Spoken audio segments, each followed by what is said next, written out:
नाशिकच्या TCS प्रकरणातील महत्त्वाचे आरोपी असलेल्या निदा खानला आता अटक करण्यात आलेली आहे। छत्रपती संभाजीनगरमधल्या एका फ्लॅटमधनं तिला अटक करण्यात आली आहे। यावेळी ती तिच्या आईवडिलांसह तिथे होती। भाड्याच्या फ्लॅटमध्ये एका नातेवाईकांच्या भाड्याच्या फ्लॅटमध्ये ती गेल्या 3 ते 4 दिवसांपासून तिथे राहत होती।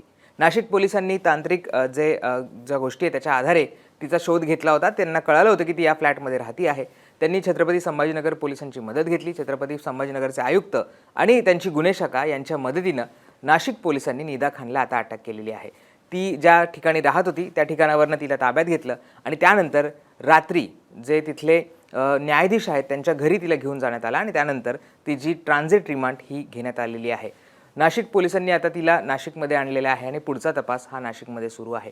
निदा खान बद्दल तुम्हाला माहितीच असेल, जे नाशिकचं धर्मांतर प्रकरण आहे त्याच्यामध्ये निदा खान एक महत्त्वाची आरोपी होती। कारण आरोपींना जे बलात्काराचे आरोप आहेत त्या आरोपींना मदत करणं असेल किंवा धर्म परिवर्तनासाठी दबाव आणणं असेल, धार्मिक भावना दुखावणं असेल, अशा अनेक प्रकारचे गुन्हे हे तिच्यावर दाखल आहेत। ज्या मुली या सगळ्याला बळी पडल्या होत्या त्या निदा खानच्या संपर्कात होत्या। निदा खान त्यांना एका ग्रुपमध्ये व्हॉट्सॲप ग्रुपमध्ये ॲड करत असायची आणि त्यानंतर तिथे वेगवेगळ्या पद्धतीच्या भावना दुखावणाऱ्या धार्मिक भावना दुखावणाऱ्या गोष्टी तिथे टाकल्या जायच्या, त्यांना भरीस घालायची निदा खान, असे सगळे आरोप तिच्यावर ठेवण्यात आले होते। खरं तर निदा खानने याआधी नाशिक कोर्टामध्ये अटकपूर्व जामिनासाठी अर्ज केला होता, पण 2 मेला तिचा अटकपूर्व जामीन हा नाशिक कोर्टाने फेटाळला होता।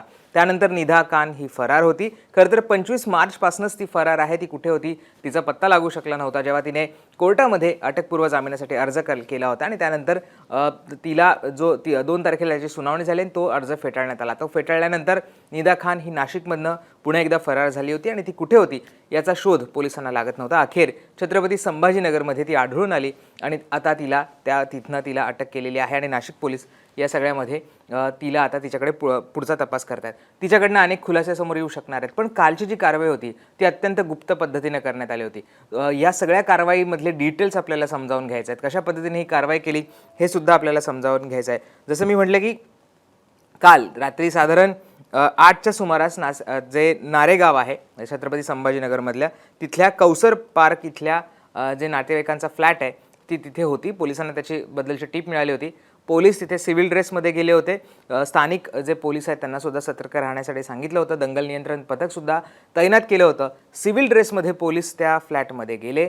गाडीसुद्धा पोलिसांची वापरली नव्हती, म्हणजे साधी गाडी वापरली होती आणि त्यानंतर तिला तिथनं ताब्यात घेतलंय। आई वडिलांसह आणि आणखी काही लोक ती राहत होती, असे 5 जण त्या फ्लॅटमध्ये राहत होते। दंगल नियंत्रण पथक तयार ठेवलं होतं। त्याचबरोबर गेल्या 3 ते 4 दिवसांपासून ती त्या फ्लॅटमध्ये लपल्याची माहिती सुद्धा या सगळ्यामध्ये मिळाली होती आणि विशेष म्हणजे ती हायकोर्टामध्ये अटकपूर्व जामीन अर्ज करणार होती अशी सुद्धा माहिती आहे। त्यासाठी छत्रपती संभाजीनगरच्या स्थानिक जे वकील आहेत त्यांच्यासुद्धा ती संपर्कात होती आणि कशा पद्धतीने हा अर्ज करता येईल, संभाजीनगरच्या हायकोर्टामध्ये अर्ज करता येईल का, खंडपीठामध्ये अर्ज करता येईल का, याच्याबाबतची चाचपणी सुद्धा तिच्याकडे सुरू होती। अनेक वकिलांशी सुद्धा ती संपर्क करत होती। रात्रीतनं या सगळ्या संदर्भातली कुठलीही कायदेशीर बाजू राहू नये किंवा महिला आरोपी असल्यामुळे तिच्या इतर जे कायदेशीर बाबी आहेत त्याच्यावर प्रश्नचिन्ह निर्माण होऊ नये म्हणून रात्रीच उशिरा नाशिक पोलिसांनी जे तिथले न्यायाधीश आहेत त्यांच्या घरी तिला घेऊन गेले। न्यायाधीशांच्या घरी कोर्ट एक प्रकारे चाललं आणि तिथनं तिचा ट्रान्झिट रिमांड हा घेतला होता। तो घेतल्यानंतर एका वेगळ्या गाडीमधनं तिला नाशिककडे रवाना करण्यात आलेलं आहे। ही कारवाई अत्यंत गुप्त ठेवण्यात आली होती। कोणालाही याची माहिती मिळणार आहे याची खबरदारी ही नाशिक पोलीस असेल किंवा संभाजीनगरचे पोलीस असतील यांनी घेतली होती। संयुक्तपणे ही कारवाई केली होती। नाशिक पोलीस, संभाजीनगरचे पोलीस आणि संभाजीनगरचं क्राईम ब्रांच यांच्या माध्यमातून ही कारवाई करण्यात आली होती। आता निदा खानला रात्री या सगळ्या नाट्यमय रीतीने अटक करण्यात आली। जे व्हिज्युअल्स तुम्ही बघत असाल तर त्याच्यामध्ये सुद्धा एका प्रायव्हेट गाडीमधनं, एका इनोवामधनं तिला घेऊन आणण्यात आलं होतं। त्यानंतर जे न्यायाधीश आहेत त्यांच्या घराबाहेर सुद्धा मोठा पोलीस बंदोबस्त तैनात करण्यात आला होता आणि जेव्हा तिची ट्रान्झिट रिमांड मिळाली त्यानंतर तिला नाशिक पोलीस हे आता नाशिककडे घेऊन रात्रीच निघालेले आहेत। आज कदाचित तिची पुढची सगळी चौकशी होईल आणि त्या चौकशीमधनं आणखी काही धक्कादायक खुलासे होण्याची शक्यता आहे। कारण आणखी काही मुलींना तिने भरीस घातलं का, इतक्या दिवस ती कुठे लपून बसली होती, कोणाकडे लपून बसली होती, कोणी तिला आसरा दिला, या सगळ्या संदर्भातली चौकशी सुद्धा आता तिच्याकडे होऊ शकणार आहे।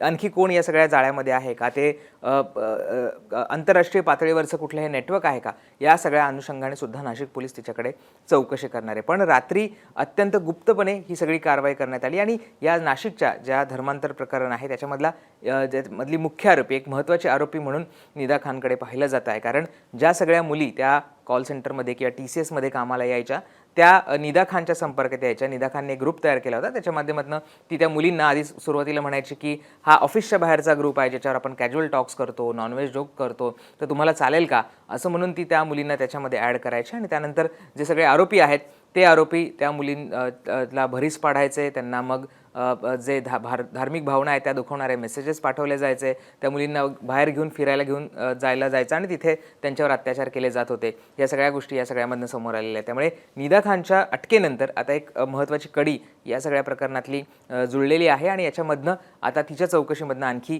धक्कादायक खुलासासुद्धा या सगळ्या पुढच्या काळामध्ये समोर येण्याची शक्यता आहे. या प्रकरणामध्ये काय होतं या सगळ्या संदर्भातले अपडेट्स आम्ही तुमच्यापर्यंत वेळोवेळी पोहोचवत राहू.